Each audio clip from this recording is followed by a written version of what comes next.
প্রায় ৮ দশক ধরে এক ছাদের নিচে এক হাঁড়িতে রান্না চলছে ৫১ সদস্যের এক বিশাল পরিবারের ৯ ভাই ১২ জন যা আর তাদের নাতি নাতনিদের নিয়ে গড়ে ওঠা এই পরিবারটি যেন বর্তমান সমাজের জন্য এক বিস্ময়কর উদাহরণ, যেখানে নেই কোনো ভেদাভেদ, আছে কেবল একে অপরের প্রতি অকৃত্রিম ভালোবাসা আর একতার জয়গান। আমাদের চাচাতো ভাই সহ আমরা ৯ ভাই একসাথে থাকি।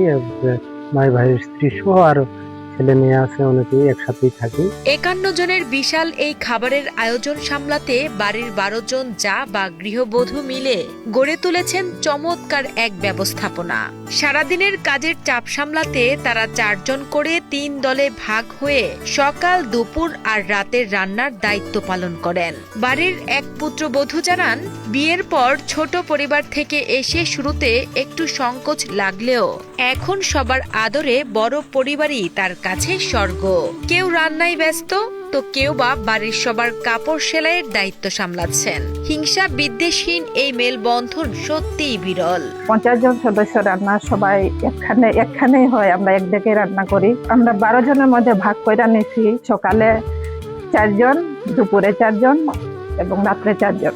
আমার বিয়ে হয়েছিল 12 বছর আগে। আমি প্রথমে মনে করেছিলাম যে বিয়ে হওয়ার পরে কিভাবে আমি কাজ করব, কিভাবে প্রথমে সংকোচ লাগতো, কিন্তু এখানে এসে আমি অনেক আনন্দ পেয়েছি। মৌলভীবাজারের এই পরিবারের সবচেয়ে বড় সম্পদ হলো তাদের পরবর্তী প্রজন্ম।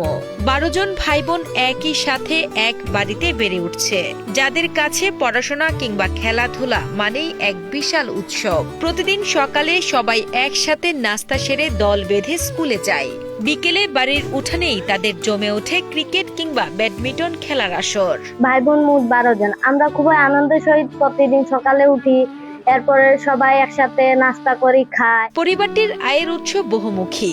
১০০ বিঘা জমির ফসল, মৎস্য খামার আর ফলজ বাগান থেকে যেমন অঢেল খাবার আসে, তেমনি সদস্যদের মধ্যে কেউ শিক্ষক, কেউ চিকিৎসক, কেউ এনজিও কর্মী, আবার কেউ বা আছেন প্রবাসে।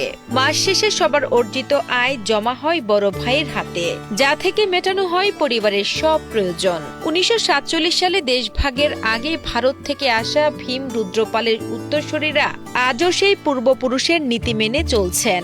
যে কোনো সমস্যা হলে সবাই মিলেমিশে সমাধান করাই তাদের দীর্ঘ ৮০ বছর টিকে থাকার মূল রহস্য, যা আজ পুরো এলাকার মানুষের কাছে এক অনুকরণীয় দৃষ্টান্ত।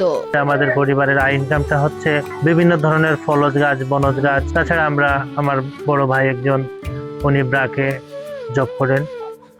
এরপরে প্রবাসী ২-১ জন আছে। আমরা সবাই মাস শেষে, একজন ডাক্তারও আছে। মাস শেষে আমরা সবাই সবের ইনকামগুলো একসাথে করে তারপরে এখানে আমাদের পরিবারের বিভিন্ন খাতে বিভিন্ন খরচের জন্য ব্যবহার করি।